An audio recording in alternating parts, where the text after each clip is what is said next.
de la conciencia, o sea, te habla incoherencias, y cuando ya está extubado te habla incoherencias, alucinaciones, entonces son delirios producidos por los fármacos, ¿no? Desarrollo de síntomas durante o después de una intoxicación por fármacos. Han estado tanto tiempo con fármacos estos pacientes, sedados en la UCI y ventilación mecánica, que cuando se los despierta, pues tienen alteración de este tipo, delirium o trastornos psicóticos. Entonces, en UCI, los pacientes post-UCI tienen bastantes complicaciones, por ejemplo, la polineuropatía del paciente crítico, psicosis post-UCI. Entonces, en esos cuadros de psicosis, delirium, propios de la post-UCI, se usa esos medicamentos antipsicóticos o neurolépticos. ¿Ya? Listo. Pero miren todas las aplicaciones, ¿no? Pero todo lo relacionado a la esquizofrenia, pues, y sus derivados, delirium o alteraciones de la conciencia derivado de los medicamentos. ¿Ya está? Miren, clasificación de la esquizofrenia un poquito para repasar. La esquizofrenia tiene síntomas positivos y negativos. Positivos, facilito, porque aumenta la concentración de un neurotransmisor. Y además tiene síntomas positivos de qué, cómo se relaciona el tema del psique, ahorita vamos a ver. Y hay síntomas negativos, en conclusión, ¿no? En conclusión y en resumen, ¿no? La esquizofrenia tiene tanto síntomas negativos como positivos. Entonces vamos a ver, ahí está, miren, todavía desde 1980. Síntomas característicos de la esquizofrenia, síntomas positivos, ¿cuáles son? Alucinaciones, delirios, trastornos del pensamiento. Síntomas negativos, ¿cuáles son? Embotamiento afectivo, pobreza del lenguaje. Los medicamentos antipsicóticos buscan sobre todo actuar sobre los síntomas positivos o negativos. Positivos. Es bien difícil actuar sobre los síntomas negativos, ¿ya? Y miren, antes la esquizofrenia se clasificaba en tipo 1 y tipo 2. El tipo 1 asociado a síntomas positivos y su evolución era reversible, por eso había los fármacos. En cambio, los síntomas negativos eran la esquizofrenia tipo 2 y su evolución era irreversible en muchos de los casos, por eso ponen interrogante. ¿Ya? Entonces, ¿cuál es el receptor? El receptor más frecuente implicado en la fisiopatología de la esquizofrenia o de los trastornos psicóticos. ¿Cuál es? La dopamina. Y de la dopamina, el receptor D2. Ya está. ¿No? D2. Lógicamente vamos a ver varios receptores, ¿no? Aquí están miren, los receptores, si quieren complicarse un poquito. Ahí está. De dopamina, ¿cuánto hay? De 1, de 2, de 3, de 4, hasta de 5. Mira, ahí está, mecanismo de acción de cada uno. Unos más que otros en cierto tipo de receptores, ¿no? Pero en general, así como un cachito, porque a veces ya eso se concluye después de haber leído el neurotransmisor más frecuente en todo lo que es la fisiopatología de la esquizofrenia es la dopamina, ¿ya? ¿Y qué pasa con la dopamina? ¿Está aumentada o disminuida en la esquizofrenia? ¿Ah? Disminuye, ¿ya? Falta dopamina. Entonces, para entender un poquito, la esquizofrenia tiene tantos síntomas positivos como negativos. Positivos, alucinaciones, delirios, negativos, embotamiento afectivo, pobreza del lenguaje, que son difíciles de tratar, los negativos. Y los positivos, la mayoría de antipsicóticos van dirigidos a estos síntomas. ¿Ya? Y miren, eso también es importante, las vías que se comprometen en la esquizofrenia. ¿Están allá de psiquiatría? ¿Psicología, sí? Estamos haciendo eso. Ya, entonces. Ya bueno, para la farmacología, estas 4 vías son importantes. 4, ¿no? Una, 2, 3 y 4. Ya, entonces, en general, para que no se complique, porque cuando uno lee el libro, hay tantas cosas que... En general, esas 4 vías que están acá, que ahorita, por ejemplo, la vía dopaminérgica nigroestriada. ¿Nigroestriada dónde está? Para saber, 5 es estriado, ¿no? 5 es... nigroestriol, ¿no? La otra vía, está de colorcito. Vía dopaminérgica tubero-infundibular. Esta, ¿no? Tubero. La otra vía, dopaminérgica mesocortical. ¿Mesocortical está? Una rojita. Rojito, ¿no? Mesocortical. ¿No? Mesocortical. Y la vía mesolímbica, ¿no? La de la mesolímbica. Esas 4 vías son muy importantes en la fisiopatología de la esquizofrenia. Entonces, justo en esas 4 vías dopaminérgicas va a haber alteraciones de la dopamina. Entonces, en cada tipo de, eso es lo que dice la teoría, en cada tipo, en algunos se altera más que en los otros. Por ejemplo, puede estar más alterada la vía 1 que la 2, o la 2 que la 3, o la 2 que la 1, diferente, etcétera, etcétera, etcétera. Entonces, en conclusión, el neurotransmisor es la dopamina, y en general la D2, la más frecuente, las 4 vías. Recuerden que hay síntomas positivos y negativos, los vamos a ver. Algunos fármacos, algunos ejercen efecto sobre los síntomas negativos y otros no, ¿ya? Entonces, miren, en conclusión, la mayoría de los fármacos antipsicóticos bloquean los receptores dopaminérgicos, ¿no? Dopamínicos. Si bloquean los receptores dopaminérgicos, ¿qué pasa con dopamina? ¿Aumenta o disminuye? ¿Disminuye? Aumenta, ¿no es cierto? ¿Ya? Y segundo, su dosis en la práctica clínica proporcional a la capacidad de bloquear los receptores D2. Mientras más bloquea los D2, mejor su efecto, ¿no? Miren, los estudios combinados mediante tomografía computerizada demuestran que hay un número mayor de receptores D2, ¿en dónde? En el núcleo accumbens. ¿Ya? ¿Acá está el núcleo accumbens o no? Allá. ¿Dónde hay más D2? En el núcleo accumbens, ¿no? Bueno, ahí. Es bien también complejo un poco la fisiopatología de esto, ¿no? De los pacientes con esquizofrenia. Y los síntomas psicóticos, ¿no? Pueden inducirse administrando fármacos que aumenten la actividad dopamínica. Por ejemplo, ¿cuáles son? Los antiparkinsonianos, ¿no? Que aumentan la actividad dopaminérgica, ¿no? Y empeoran el wow. ¿Ya está? Entonces hay muchos datos que la teoría de dopamina no puede explicar, ¿no? Es bien complejo, no solo es todo dopamina, recuerden, no es solo dopamina, es muy complejo la fisiopatología, pero hay otros neurotransmisores implicados, aparte de la dopamina. ¿Cuáles son? La 5-hidroxitriptamina o serotonina, el GABA, que es un neurotransmisor inhibidor, y el glutamato, que es un neurotransmisor excitador. Entonces, en la esquizofrenia, claro, en general el más frecuente es la dopamina, y de la dopamina el D2, así dicen los libros, pero aparte hay otros neurotransmisores como la 5-hidroxitriptamina, el GABA y el glutamato. ¿Ya? Y el tratamiento farmacológico utilizado en estos momentos son los neurolépticos típicos, se dirigen a la transmisión. ¿Qué transmisión? Dopamina. Entonces, en conclusión, miren, ya los trastornos de la esquizofrenia o sus derivados, ¿no? Ahí tenemos trastorno esquizofreniforme, psicótico breve, son casi como derivadas. Entonces lo podemos resumir en esquizofrenia, el delirium, los antipsicóticos sirven para el delirium, para la esquizofrenia, y los trastornos psicóticos por medicamentos, ¿ya? Recuerden que hay síntomas negativos y positivos. Los positivos ahí tienen, los negativos, la mayoría buscan tratar los síntomas positivos. Es bien difícil tratar los síntomas negativos. Las vías y el receptor más abundante estudiado en la fisiopatología es la dopamina. Hay 4 vías de la esquizofrenia donde hay alteraciones de las concentraciones de dopamina, pero no es el único neurotransmisor, sino que también está la 5-hidroxitriptamina, el GABA y el glutamato. ¿Ya? Listo. Entonces miren, su clasificación, les he dicho en general, en un resumen, hay típicos y atípicos. Entonces, vayamos acá. Antipsicóticos típicos y atípicos. ¿Ya? Los típicos tienen acción antidopaminérgica.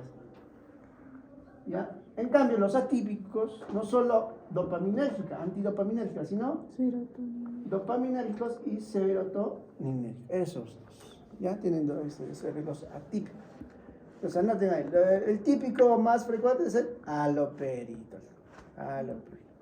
Y el atípico, o de los atípicos, los más frecuentes son la risperidona, la quetiapina. Bastante usados. Risperidona y quetiapina. ¿Ya? Hay una clasificación también estructural química, ahorita vamos a ver, ¿no? Entonces este es un resumen más o menos. Ahí está. Este cuadrito bien grave para temas del examen, ¿ya? Antipsicóticos típicos. Otro nombre que será de típico. Clásicos. Otro nombre, antipsicóticos de primera generación. ¿Ya? Nos vamos a los antipsicóticos atípicos. ¿Qué será? Si los otros son primera generación, ¿esto qué será? De segunda generación. Entonces los de la primera generación, clásicos o típicos, tienen una clasificación química bien interesante. Se clasifican en fenotiacinas, perdón, butirofenonas y dioxantes, esos tres, ¿ya? Que son muy importantes, ¿ya? Ejemplos: clorpromazina, haloperidol es el más importante, y también acá recuerden la clorpromazina, ¿ya? Haloperidol, ¿ya? Entonces, incluso el haloperidol, ya les voy adelantando ahí, de acción corta y de acción prolongada. El de acción prolongada es de intramuscular y de acción corta es endovenosa, ¿ya? Dentro de los antipsicóticos atípicos, ya de segunda generación, tenemos otra clasificación: dibenzodiazepinas y bloqueantes de dopamina y de 5-hidroxi. Ahí tenemos. Risperidona son de más conocidos. La olanzapina, las pinas, la clozapina, y acá falta la quetiapina. ¿Ya? Quetiapina. Ahí están. Los que terminan en pina, de estos, no todos.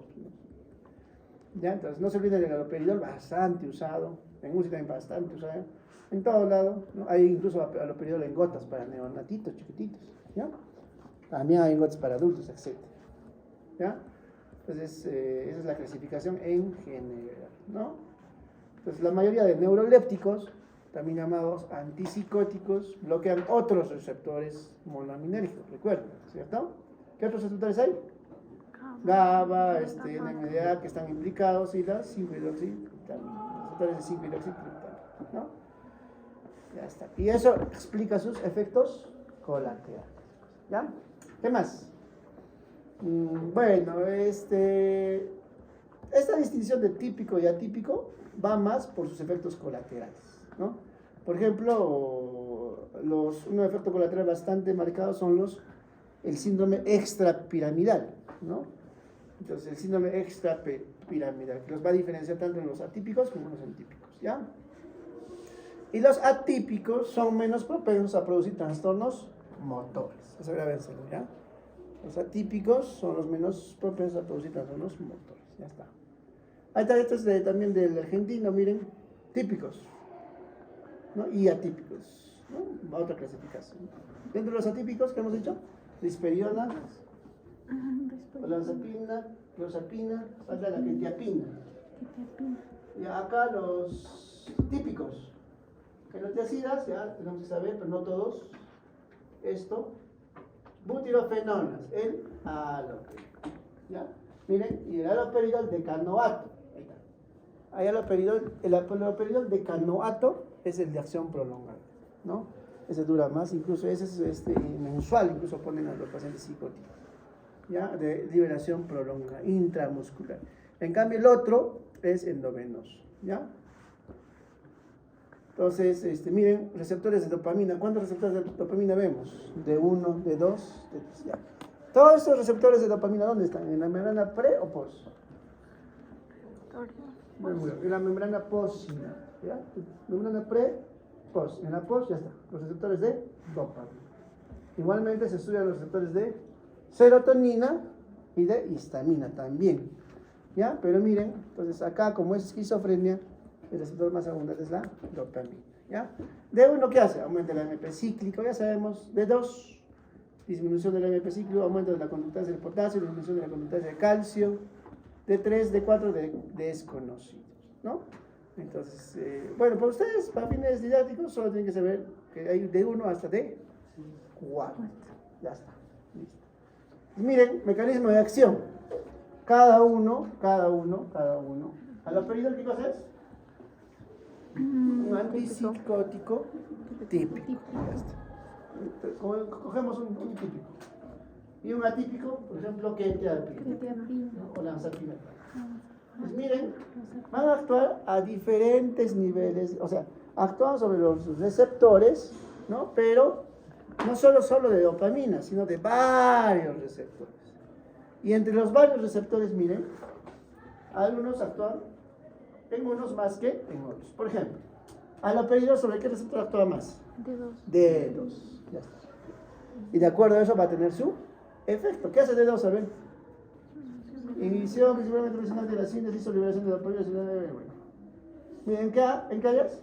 Síntomas de estriados, sistemas mesolímbicos y tuberoinfundíbulos. A ese nivel. ¿No? Ya está. Entonces, olanzapina, ¿sobre qué receptor actúa? 5-hidroxitriptamina.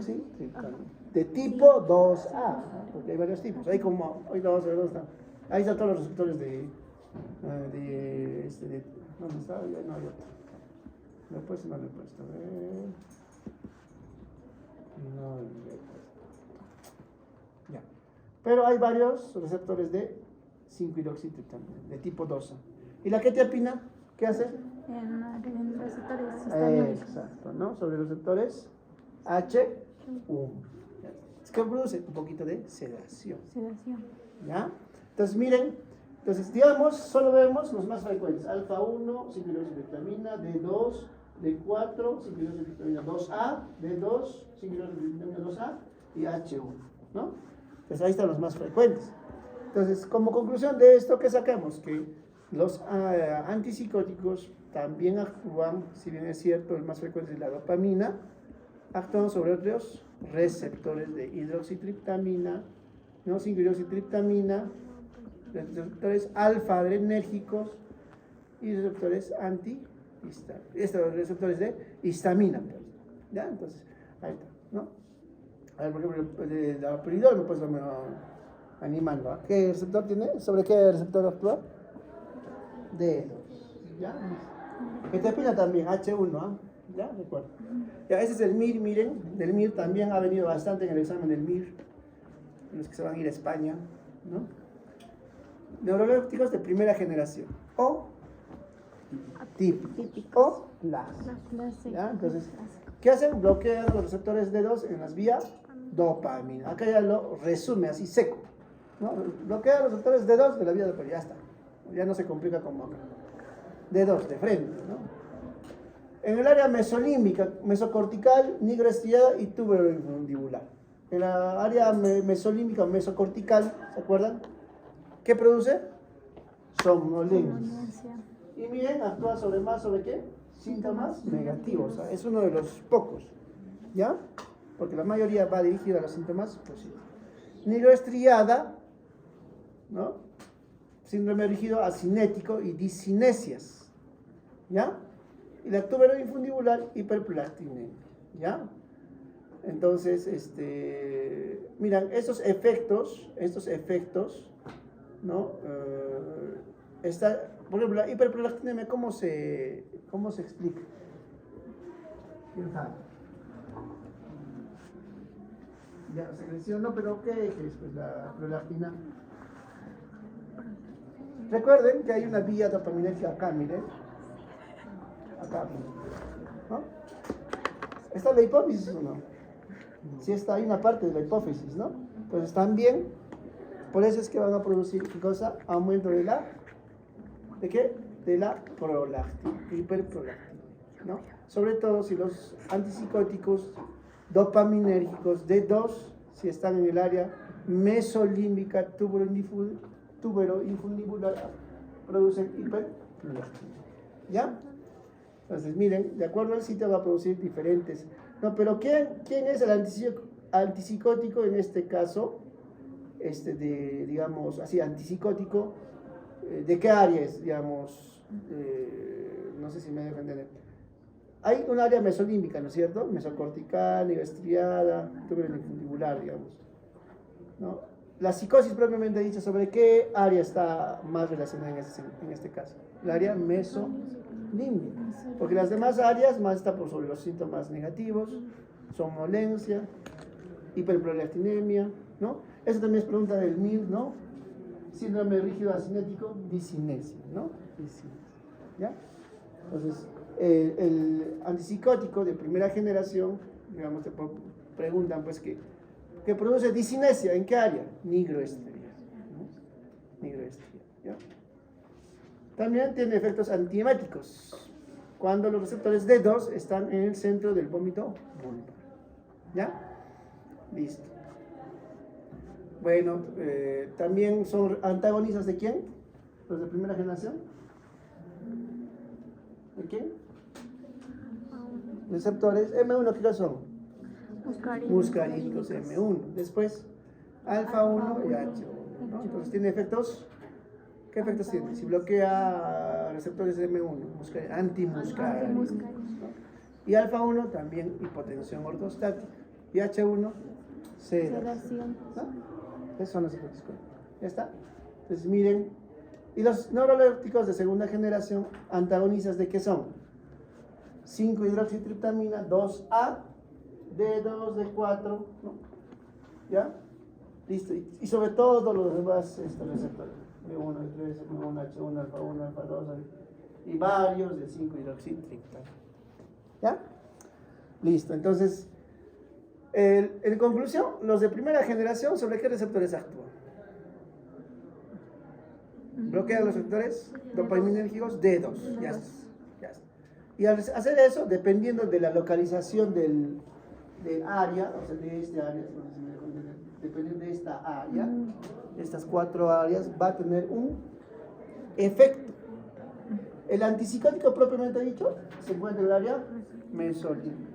En cambio, ya son más a efectos colaterales, son uno leves. Síntomas negativos también en el área mesocortical.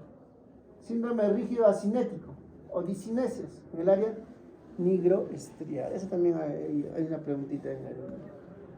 Y en la hiperprolactinemia, ¿en qué área se produce? En el área tubero, al bloquear los receptores D2 del área tuberolo infundible. ¿Ya? Pero también, ¿qué bloquean o antagonizan? ¿Qué receptores? Muscarínicos, alfa 1 y H1, por lo que tienen efectos colaterales también. Ya está. Entonces, los de primera generación bloquean receptores D2 en la membrana postsináptica y en diferentes regiones del cerebro, ¿no? Entonces, ya está, ¿no? Ahorita, estos están de pregunta también. Y los neurolépticos de segunda generación, que ya bloquean los receptores de 5-hidroxitriptamina, D2, D4, ya está. Ya está. Y esos 3 van a explicar su efecto antipsicótico. Los demás, sus efectos colaterales. Ya está. ¿Ya? Entonces, este cuadrito es para temas del examen. Grábense, ¿ya? En resumen, antipsicóticos de primera generación, ¿sobre qué receptores actúan? Bloqueando los receptores dopaminérgicos D2 de diferentes zonas del cerebro, ¿ya está? Y los de segunda generación, antagonismo de 5-hidroxitriptamina 2A y D2, en resumen. Ahora, hay una disociación D2 rápida. ¿Qué significa? Que el antipsicótico se une al receptor D2, o sea, el antipsicótico se une al receptor D2 y rapidito se disocia, ¿no? Entonces se separa. Entonces hay una disociación en D2 rápida. Entonces, ¿sobre qué entonces actuará si hay una disociación D2 rápida? ¿Sobre qué receptor actuará? Otra vez, los de primera generación actúan, ya en conclusión, son antagonistas de los receptores D2. Ya está, en el resumen, ya no hay más problemas. En cambio, los de segunda generación, sobre 5-hidroxitriptamina 2A y D2, pero la unión con D2 es rápida, o sea, se une y se va. Entonces, ¿sobre qué actúa? Sobre 5-hidroxitriptamina D. ¿Ya? Pero tiene otros efectos, tanto de los de primera como segunda. Primera generación, ya está. M1, H1, alfa, entre otros. Segunda generación, M1, H1, 5-hidroxitriptamina 2C, alfa 1, entre otros. Entonces, ¿quiénes comparten? Mira, M1, M1. H1, H1, alfa 1, alfa 1. Ya está. Efectos. ¿Qué efectos tenemos? Antimuscarínicos. Después, alfa bloqueantes, ¿no? ¿Qué más? Efecto antihistamínico, antihistamínico, antimuscarínico y alfa bloqueante. Sí, potencia ortostática, efecto antimuscarínico y ¿qué más? Sedación por bloqueo de receptores de histamina, ¿no? Ya está, en resumen, en resumen, ese es un resumen. Entonces, ¿cuáles son los requisitos fundamentales de un antipsicótico? Uno, de ser eficaz sobre los síntomas positivos. Recuerden, la mayoría buscan mejorar los síntomas positivos o los síntomas negativos. ¿Ya? Y el otro dice no producir ni agravar los déficits cognitivos, ¿no? Claro. Y debe ser eficaz frente a la agresividad, la hostilidad y la ansiedad. Esos son, digamos, los requisitos más fundamentales de todo antipsicótico. ¿Ya? Entonces vamos con los neurolépticos típicos. ¿Quiénes tenemos dentro de estos? Las fenotiacidas y las butirofenonas. ¿Qué butirofenona de clásico conocemos? Alofenona. Miren la unión a receptores. Ahí está el cuadrito del argentino. Ya solo eso subrayado para que no estén más o menos ya divagando, siguiendo todo, ¿no? Unión a receptores y efectos adversos de los principales antipsicóticos clásicos, antipsicóticos de primera generación o típicos. Ok, ya. Un ratito, chicos, un break de 5 minutos. Ya.